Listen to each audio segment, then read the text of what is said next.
Some choices don't feel like choices. They feel like quiet negotiations between who you are and who you're allowed to be. And sometimes staying means losing something no one else can see. Not your voice, not your place, but something deeper, yourself. So what do you do when the cost of belonging is becoming someone you don't recognize? Do you stay and slowly disappear? Or do you leave and lose everything else instead? Long before her name became a warning, she was simply a woman who refused to disappear.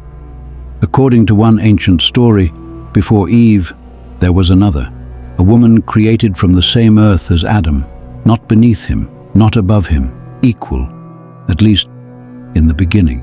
But equality is easy in silence. The real question begins when two people want different things, and somewhere between love and control, something started to break, not in the world, inside the relationship itself. Because the moment one person must become smaller for the other to feel greater, the story is already changing, and neither of them understood yet how far that change would go. In the stories that survived, Lilith was never described as gentle. She questioned, she resisted, and worst of all, for the world around her, she answered back. At first, the distance between them was almost invisible, a sentence left unfinished, a silence held too long, a disagreement neither wanted to surrender. Small things, the kind that destroy people slowly. Adam believed there was an order to existence, a place for each thing, a shape life was supposed to follow. But Lilith could not understand why equality existed in creation, yet disappeared in practice. And every time she refused to bend, the space between them widened, not into hatred, not yet. Something more dangerous, resentment.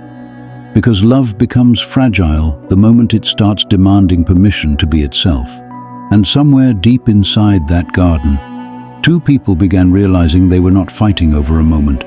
They were fighting over who had the right to define the relationship itself. Neither of them knew how to step back. So the conflict kept growing, quietly, like a crack beneath water, invisible, until the entire surface breaks. No one remembers the exact words that were spoken, only the decision that followed, because eventually, every conflict reaches a moment where silence is no longer enough, and theirs arrived sooner than either expected. Lilith refused to accept a place beneath Adam. Adam refused to imagine a world without hierarchy. Neither moved, and when two people stand their ground long enough, love stops sounding like love. It starts sounding like a negotiation, then a battle, then exhaustion, until one day, Lilith understood something terrifying. She could stay, but staying would require becoming smaller every single day, smaller in voice, smaller in will, smaller in self. And perhaps that is the cruelest kind of loss, the kind no one notices while it's happening. So she made a choice, not because she hated him, not because she wanted destruction, but because somewhere inside her, the fear of disappearing had become greater than the fear of being alone. And according to the myth, that was the moment everything changed.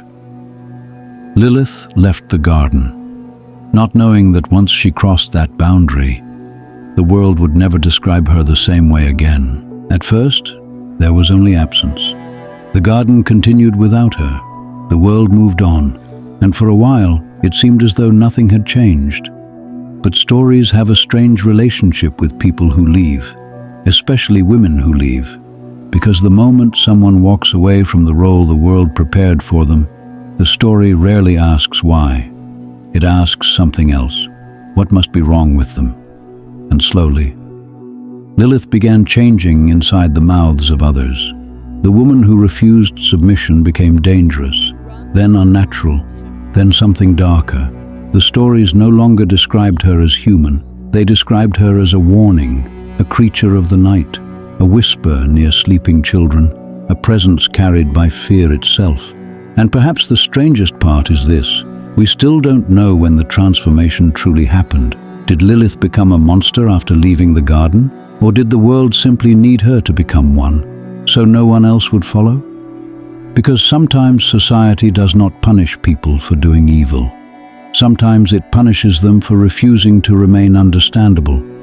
And far away from the garden, Lilith became something lonely people often become, a story others tell to justify their fear.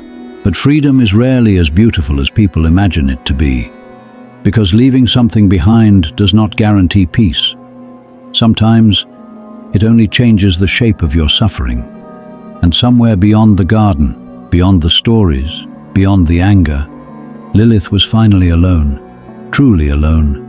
No voice telling her who to become, no hand trying to shape her, no world asking her to shrink.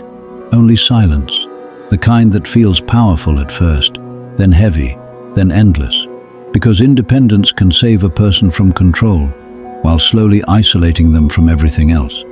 And perhaps that was the real curse, not exile, not the stories told about her, but the realization that freedom and loneliness sometimes arrive together, that you can protect yourself and still ache for connection, that you can leave for the right reasons and still grieve what you lost.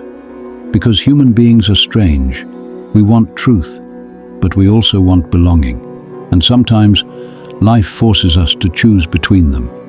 So while the world turned Lilith into a monster, another question remained hidden beneath the myth. What if she never wanted power? What if all she wanted was to exist without disappearing?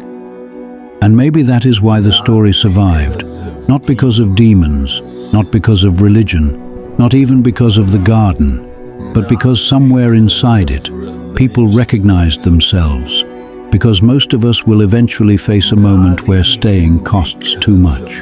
A relationship, a family, a version of life built on silence. And from the outside, the choice always looks simple. Why not just stay? Why not just adapt? Why not become a little smaller so everything can survive? But people rarely understand what disappears inside someone when they spend too long betraying themselves. Not all prisons have walls. Some are built from expectations, from roles, from the fear of disappointing others. And the frightening part is, many people never leave, not because they are weak, but because loneliness terrifies human beings more than unhappiness does. So they remain where they no longer recognize themselves, quietly, politely, until one day, there is almost nothing left inside them that feels real. Maybe that is why Lilith still unsettles people, because her story forces a question most of us spend our lives avoiding. How much of yourself are you willing to lose just to keep being loved? Maybe that is why people still argue about Lilith centuries later.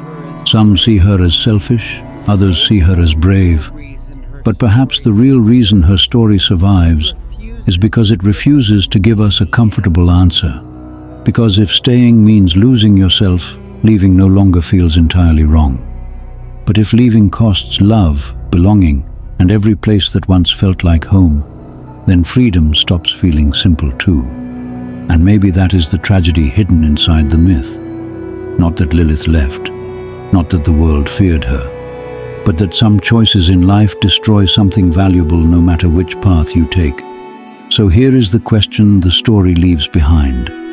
If remaining loved required you to slowly become someone else, how long would you stay?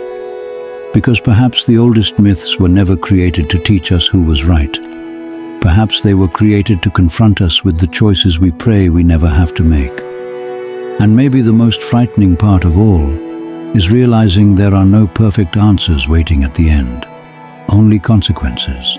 Maybe that is why stories like this never truly disappear, because somewhere, in every generation, there are still people standing at the edge of the same choice. Stay and slowly lose the part of yourself no one else can see, or leave and carry the loneliness that follows freedom. And perhaps the difference between people is not the fate they are given, but the moment they decide what they are no longer willing to become.